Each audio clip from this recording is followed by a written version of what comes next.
रूहानी आत्मिक विचार में आज पेज नंबर हम 57 पढ़ेंगे। क्या नाम सिमरन अच्छा है या मूर्ति पूजा अच्छी है? देखो जी, सुरती को योग तक पहुंचाने के लिए ऐसा ध्येय चाहिए जो बदले ना। मायावी क्योंकि बदल जाता है, इसलिए योग अपनाने वाले प्रेमियों का अपना ध्येय सत्य का होना चाहिए। मूर्ति के प्यार के बाद नाम के साथ प्यार चाहिए।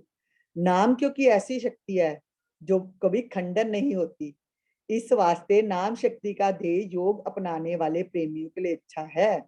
योग के सामने मूर्ति पूजा जो है वो शुरू का खेल है। हाँ जी, ये मेरी तो समझ में यही आया है कि जो है शुरुआत में मूर्ति पूजा, शुरू में मूर्ति पूजा, क्योंकि कुछ ना कुछ हम सामने रखेंगे तो हम उसकी तरफ हमारा ध्यान लगना शुरू होएगा। और उसके बाद ये मूर्ति पूजा है जो शुरुआत का है, और उसके बाद आहिस्ता आहिस्ता हम नाम की तरफ चलेंगे। और फिर हम नाम सिमरन में जब डूबना शुरू हो जाएंगे तो फिर हमें मूर्ति की भी जरूरत नहीं रहेगी, और फिर हम नाम के सहारे ही आगे चलेंगे। क्योंकि पहले मूर्ति के साथ प्यार, कुछ ना कुछ तो हमें हम लोग को चाहिए होता है सामने देखने के लिए। तो इसलिए ही मूर्ति बना के हम उसकी पहले पूजा करते हैं, फिर उसके गुणों का धारण करने की शुरू कोशिश सोचते हैं, और फिर जो है हम नाम का सिमरन करना। जब हम नाम में डूबना शुरू हो जाते हैं तो उसके बाद वो मूर्ति की जरूरत नहीं पड़ती। जैसे हमें कुछ पढ़ने के लिए, किताब पढ़ने के लिए पहले हमें अक्षर का ज्ञान चाहिए, क ख ग हम सीखते हैं, है ना। तो जब हमें पढ़ना आ जाता है तो हमें उस कहते हैं कि उस किताब की जरूरत नहीं पड़ती क ख ग के लिए, तब हम सीधा ही इसको पढ़ सकते हैं। वैसा ही है कि पहले मूर्ति पूजा, पहले तो हमें मूर्ति चाहिए, मूर्ति स्थापना करके या किसी भी ग्रंथ को रख के या कुछ भी है, तो उसके बाद जब हम नाम सिमरन में डूबना शुरू हो जाते हैं तो फिर नाम सिमरन ही करेंगे। हाँ जी, रेणु जी, आशु जी कुछ बोलना चाहते? हाँ ठीक है, नाम सिमरन और मूर्ति का आपने ठीक ही बता दिया है, बिल्कुल ठीक बोला। आगे, मगर एक बात याद रहे, प्रभु प्रेमियों को प्रेम में ही योग सिद्धि अपने आप हो जाती है। प्रेमी तो योगियों से भी ऊपर हैं। क्या बात, बिल्कुल बिल्कुल सही है कि देखो, जो प्रभु प्रेमी है उनको तो प्रेम के कारण ही योग सिद्धि योगी जो है, ज्ञानी जो है, वो पहले ज्ञान प्राप्त करता है, योग करता है, अपने श्वासों को साधने की कोशिश करता है, कई कुछ करता है, तो उसके बाद उसको जो है नाम धुन सुननी शुरू होती है या कुछ। पर जो प्रेमी है वो तो सीधा ही प्रीतम को पा लेता है ना, वो सीधा ही प्रेम में इतना मगन हो जाता है कि प्रेम स्वरूप परमात्मा जो है वो खुद ही प्रेम बन जाता है, और प्रेम में इतना बह जाता है कि परमात्मा को ऐसे ही पा जाता है। प्रेम में योग सिद्धि कैसे हो? प्रेम को कुछ ऐसी शक्ति है जो संसार और शरीर को एक मिनट में भुला देती है। सिर्फ प्रेम ही प्रेम रह जाता है। प्रेमी प्रेम प्रीतम तीनों तीन नहीं रहते, एक हो जाते हैं। बस इसी अवस्था का नाम योग है। हर वक्त प्रीतम की याद में स्थित रहना ही प्रेम योग है। योग मतलब जुड़ना।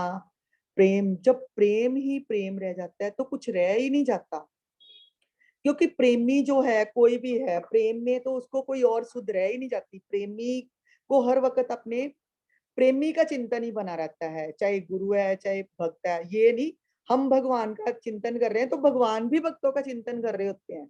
भगवान भी तो कहते हैं कि मैं भक्तों का ही चिंतन कर रहा हूँ हर वक्त, और भगत भी भगवान का। तो प्रेम ही ऐसी चीज है कि उसमें कोई अवस्था ही अलग नहीं रह जाती।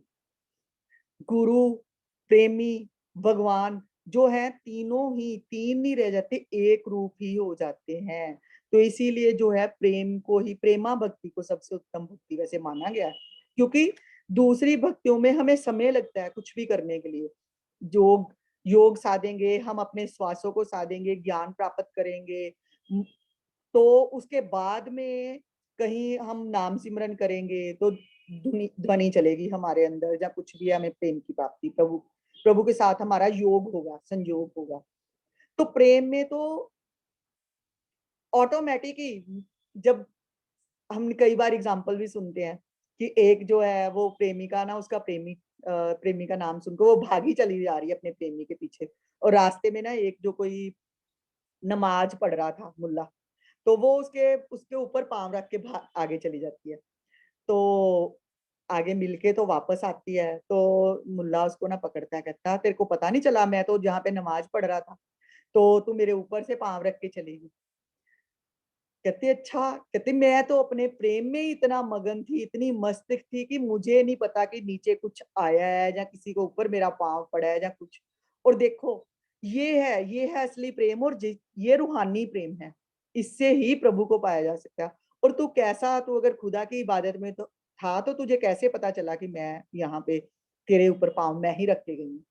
तो यही है, इसीलिए गुरुदेव ने यही बताया है कि जो प्रेम है ना, वो तो बहुत उच्च अवस्था है, और प्रेम जो है योगियों से भी ऊपर है। हाँ जी, हाँ जी रेणु जी। हाँ जी, मेरे को ना एक और लाइन याद आ रही थी, आपने तो बहुत अच्छा कहा। एक और लाइन याद आ रही थी, मन सांवरे नो इस तरह पाईदा, पहले अपना आप गवाईदा, फिर दरस सांवरे दा पाईदा, मन सांवरे नो इस तरह पाईदा, पहले अपना आप गवाईदा। यानी पहले अपना आप गवाया तां शो पाया, पहले अपना आप गवाया तां शो पाया, फिर एक वही मिक हो गए, फिर तो, दूसरा रहा। कह तो आप सही रहे थे, मैं थोड़ा सा अपनी ओर से जोड़ रही थी नहीं कि नहीं ठीक है तो जी। वो जो हाँ आनंद अपने में प्रकट हो रहा है ना, जो अपने में प्रकट हो रहा है आनंद, आनंद तो है ही है वो। प्रेम तो एक रूप कर ही देता है, दूसरा रूप तो रहने नहीं देता। लेकिन वो जो अपने में प्रकट हो रहा है ना, उसका फिर हम बयान नहीं कर सकते, वो बिल्कुल, शब्दों से वो तो ऊपर की बात हो जाती है। बिल्कुल सुनते थे, सुनते हैं, और वाकई जो प्रेम है वो तो ऐसी अवस्था है कि उसका वाकई ही कहने में कोई समझा ही नहीं सकता कोई किसी को। जैसे वो कहते हैं ना, चीनी वही खाई बात, खाने वाले अंदर को, हम इतने वाले डूब को पता जाते हैं है। कि वो शब्दों से ऊपर की बात चली जाती बिल्कुल। हाँ जी, आगे चलते हैं। फिर हम क्या करें, कहते हैं प्रभु का सरगुण प्यार और नाम सिमरन दोनों साथ साथ चलते हैं, अलहदा नहीं हो सकते। अगर इंसान प्रेम में तन मन धन को खो दे, तो नाम की धुन अपने आप आने लगती है। अगर तन मन धन की होश रहे, तो सिमरन करता रहे। जय हो। चलो ठीक है, ये भी बात बढ़िया है, महाराज जी ने बता दिया कि ये देखो, प्रेम में तो वाकई सुध बुध भूल ही जाती है बंदा। वो कहते हैं ना, झल्ली हो गई, तो वैसा ही हो जाता है। कहते हैं कि अगर ऐसे में हो, है। तो कमली प्रभु। अपने यार दी मैं कमली हो गई, मैं कमली अपने यार दी मैं कमली हो हाँ जी, गई। वही ना। तो और अगर प्रेम में हो, तो प्रेम में मगन हो, तो वैसे ही प्रभु की याद में मगन हो। और अगर कहीं होश आ ही जाती है कहीं कहीं कब, तो फिर सिमरन में डूब जाओ। सिमरन में भी डूबे रहोगे, तो भी प्रभु के साथ जुड़े रहोगे। सामरानी है, वो भी सामरानी है, उसमें भी तो डूबना अच्छा ही है। डूबे रहो जिसमें मर्जी डूबे रहो, अपने को याद रखो बस। अपने में ही हूँ मैं, कहीं और मैं अपने आप को छोड़ के तो नहीं ना गई, इतना तो याद रहे मेरे को। पत्थर पानी फिर में डूबा बाहर तो नहीं रहेगा। चली गई, फिर दोबारा बाहर तो नहीं चली गई। तो एक बार आप पढ़ रहे थे चिट्ठी, उसमें आया था कि हमने पता नहीं कितनी कितनी बार ही ये सब सीखा, लेकिन हम भूल जाते हैं, बार बार भूल जाते हैं। यही याद रखना है, मेन पॉइंट तो यही है कि हम भूले नहीं कभी भी, कि भगवान मैं से यही तो प्रार्थना करें, हे प्रभु अपने चरणों में लगाए रखना हर टाइम, हर घड़ी प्रेम हर तो वक्त। है, उसमें याद भी करने की जरूरत नहीं पड़ती है। प्रेम तो फिर वो प्रेम भूल ऐसी जाता है ना, सब अवस्था कुछ इंसान भूल जाता है ना। लेकिन है। भगवान भी बड़े हैं ना, वो परीक्षा भी ले लेते हैं ना, साथ साथ परीक्षा भी लेते हैं। रहते तो हम उन्हीं में ही है, लेकिन फिर भी वो थोड़ा सा, जैसे गोपियों को जैसे ले जाते उन्होंने कहा कि ये तू अपने पति को छोड़ के आ गई है, तू आई तो प्रेम में ही है लेकिन पति को छोड़ के आ गई। फिर उनको मैं को याद करा दिया, अहंकार याद करवा दिया। और भगवान बड़ा बड़ा कुछ परीक्षा भी ले लेते हैं हमसे, वो तो हम मैं डूबे तो होते द्रौपदी का हैं। पढ़ी, चित्र चित्रण। मैंने पीछे हम्म। मतलब थोड़े दिन पहले ना द्रौपदी का पढ़ रही थी, तो उसमें मैंने वाकई पढ़ा है कि द्रौपदी के साथ रहे हैं शुरू से ही द्रौपदी के बिल्कुल साथ रहे हैं। और उसको ये नहीं कि सुख सुख भी नहीं आने दिया, पर दुख भी उसको स्पर्श नहीं करने दिया अंदर तक, और उसके साथ ही रहे हैं। बहुत अच्छा मैंने मतलब सुना था हितम नहीं, ऋषि द्रौपदी का। का ये भी है ना कि जब तक उसने उसको कहते हैं कि साड़ी को छोड़ नहीं रही थी पहले वो, पहले वो साड़ी को छोड़ नहीं रही थी, तब ना उसने ना फिर वो उससे परेशान हो गई कि साड़ी छूट गई हाथ से। फिर वो उसने आखिर में दांतों में पकड़ ली और उसने कहा कि नहीं, मैं साड़ी को नहीं छोड़ूंगी। जब उसने पूरे तन मन से, कहते ना मन तन, आया ना लाइन, मन तन सौंप गुरु को, जब हम मन तन से पूरा समर्पण कर देते हैं ना, तो फिर भगवान प्रकट होते हैं। फिर ये कहते हैं, अब तूने माना है कि मैं हूँ। उन्होंने पहले बाद में दांतों में पकड़ ली साड़ी कि मैं नहीं छोड़ूंगी, साड़ी नहीं छोड़ूंगी। वही तो ना, जब अब तो मेरा यही बस पता। नहीं चलना, भगवान ही तुम ही हो, तुम्हारे सिवा है ही कुछ नहीं। जब इसको प्रकट किया, समर्पण किया, तब फिर भगवान प्रकट हो। बिल्कुल बिल्कुल, आत्मसमर्पण ही जो है, और प्रेम में जब डूब जाते हैं हम लोग, तो फिर प्रभु जो है प्रकट हो जाते हैं। और तन मन धन की होश नहीं रहे तो सिमरन जो है खुद ब खुद अंदर भी चलता रहता है, और प्रेम की धुन जो है, नाम की धुन अपने आप प्रेम में भी आने लगती है। कहते हैं मगर इस बात का विचार रखो, सिमरन का आखिरी स्थान प्रेम ही है, और प्रेम के लिए समर्पण जरूरी है। समर्पण हो जा। प्रेमी सिर्फ एक से नहीं, प्रेम जो है वो हर एक से करता है। प्रेमी जो है उसको फिर हर में हरि के दर्शन होने शुरू हो जाते हैं। तो यही है। भगवान मिलते हैं हर मेरी के दर्शन। तो एक बार भी कह दिया ना, मैं इससे नहीं अच्छा चाहता, ये मेरे को अच्छा लगता, कहता हो गई गड़बड़। तू कह दे, देखते सही। तो एने तेरे गड़ जाना, तू जिन्हों कहता नहीं मैं अच्छी लगती, बस हो गई गड़बड़। उस हर पूर्ण एक समर्पण हो, कहते पूर्ण समर्पण, पूर्ण समर्पण।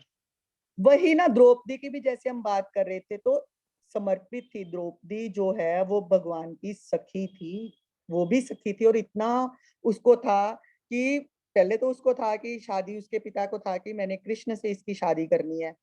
और जब अर्जुन, भगवान ने उसको बोला कि नहीं जी, मेरे को तो, मैं तो अपनी लीला के लिए मैं चाहता हूं कि तू अर्जुन से शादी तेरी होनी चाहिए, और तू अर्जुन को समर्पित हो जा। और वो इतनी समर्पिता थी प्रभु के लिए कि प्रभु वचन ही उसके लिए हर चीज थे।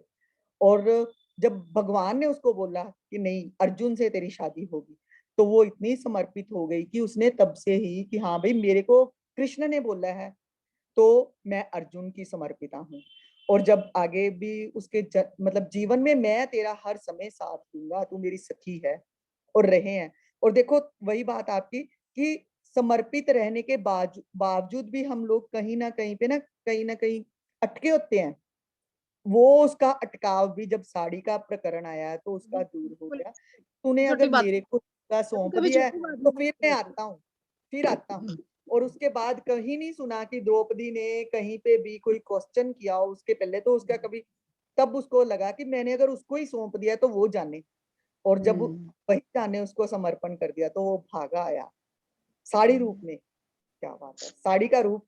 कहने वाले यही कहते हैं कि प्रभु ने जो साड़ी का वो रूप साड़ी रूप धारण। हो गए ना, फिर वो साड़ी रूप ही हो गए। फिर उन्होंने कहा, अब तूने मेरे को जिस रूप में याद किया, मैं उसी रूप में प्रकट।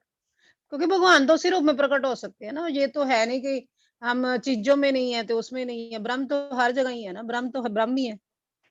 हर चीज में, हर वस्तु में, हर हरि में, इसीलिए कह रहे हैं ना, बस समय वही। में, इच्छा में, हर चीज में वो है।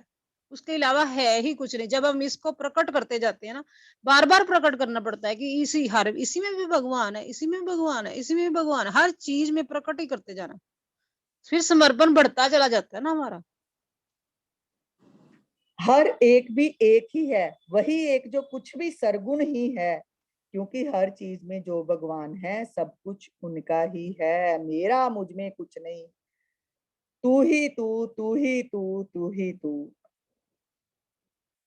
असल बात तो योग ही है। याद रखो, शरीर संसार से एकता रखे और आत्मा परमात्मा से एक रहे। ये दोनों तरफ से सिद्ध रहना चाहिए।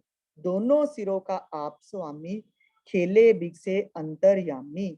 ऐसे सत्य ख्यालों से जुड़े रहना योग है, ये ही असल बात है।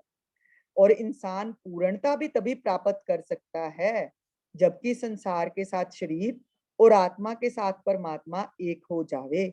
कोई और किसी जगह की कमी ना रहे। दोनों तरफ से समदर्शी होने से तभी पूर्णता प्राप्त हो सकती है। हाँ जी।